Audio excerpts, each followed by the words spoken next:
मैं ये पहले बोल चुका हूँ, भीड़ कहाँ से कम थी, फोटोज देख लीजिए आप जाकर, पूरा जंतर मंतर भरा हुआ था। कुछ लोग आ गए थे जो धरना शुरू होने से पहले ही फोटो निकाल कर चले गए और दिखा दिया कि देखो भीड़ आई। अरे शुरू ही नहीं हुआ था, मैं खुद वहां नहीं पहुंचा था, जब मैं चला गया तब तो पूरा भरा हुआ था। और किस को पाकिस्तानी कहोगे आप? स्टूडेंट्स को पाकिस्तानी कहोगे, मुझे पाकिस्तानी कहोगे, अपोजिशन को पाकिस्तानी कहोगे, आप जैसे पत्रकारों को पाकिस्तानी कहेंगे जो सरकार से सवाल पूछते हैं। तो भारतीय है कौन, इंडियन है कौन? बस IT सेल वाले। क्या लगा रखा है इस देश में? एजुकेशन मिनिस्टर के इस्तीफे के बाद आपकी क्या डिमांड्स रहेंगी आगे? हम उसके लिए पूरा एजेंडा प्रिपेयर करें, जिस पर हम जाकर बताएंगे कि एजुकेशन में क्या क्या, किस तरीके से पूरा एजुकेशन सिस्टम फिक्स हो सकता है। और बात वही तक नहीं है, इस देश में एम्प्लॉयमेंट की भी बहुत जरूरी है। हम देख रहे हैं 10-12 साल में, जो पिछले 10-12 साल में जो इंडिया का पॉलिटिक्स रहा है, हिंदू मुस्लिम कर रहे हैं। उस हिंदू मुस्लिम से किसी को जॉब नहीं मिल रही है, उस हिंदू मुस्लिम से किसी की एग्जाम अच्छी नहीं जा रही है। तो वो सारा फोकस बदलना पड़ेगा, सरकार का जो प्रायोरिटी वो बदलना पड़ेगा, फोकस बदलना पड़ेगा। जब एम्प्लॉयमेंट की बात होगी, जब एजुकेशन की बात होगी, तब कहा जाकर देश सच में प्रोग्रेस कर सकता है।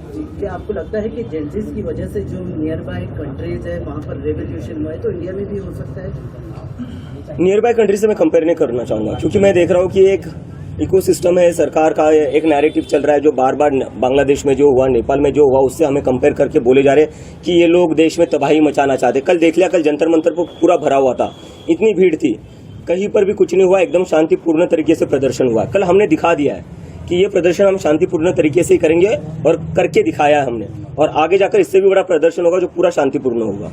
संभाजी नगर में भी कोई आंदोलन होगा? बिल्कुल होगा, मैं जल्दी तय करूंगा उसको।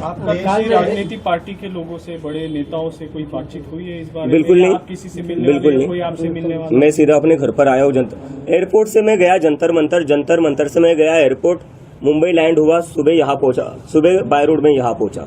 अगर कोई इच्छा व्यक्त करता है आपसे मिलने की या आगे बात करने की तो? नहीं, ये जैसे ही मैंने पहले बताया, ये पूरा मूवमेंट जो है वो युवाओं का मूवमेंट है, इट्स फॉर द जेन जी, और उन लोगों का सभी पार्टियों से भरोसा उठ चुका है।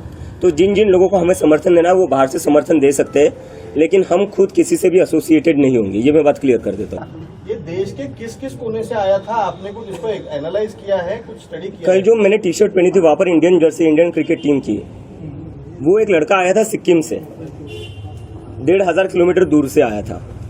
एक लड़का आया था केरला से, वो भी बोल रहा था सर मैं केरला से आया हूँ, बहुत दूर से आया हूँ, आपसे बस 2 मिनट बात करनी थी, तो मैंने बात कर ली उससे।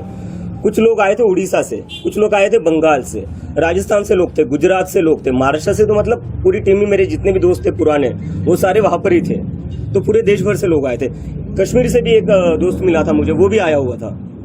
आपका जो ये पक्ष है वो एक मूवमेंट के लिए ही सीमित रहेगा या आगे और भी इसके कुछ आएंगे? आप राजनीति में उतरेंगे, अपना अलग से पक्ष बनाएंगे? जैसे मैंने कहा कि राजनीति को बस अपना इलेक्शन की तरफ मत देखिए। इस देश का जो नुकसान हो रहा है ना, वो इसलिए हो रहा है क्योंकि आप लोगों ने ना राजनीति को बस इलेक्शन तक ही लिमिटेड रख दिया है। 5 साल में एक बार इलेक्शन करवा दो, उसके बाद सब भूल जाओ क्या हो रहा है क्या नहीं हो रहा है। फिर सब बिक जाते हैं, यहाँ बैठ जाता है, उसके पास बैठ जाता है, खरीद फरोख्त चलती रहती है अगले 5 साल। तो ये सब नहीं करना है हमें मुद्दे की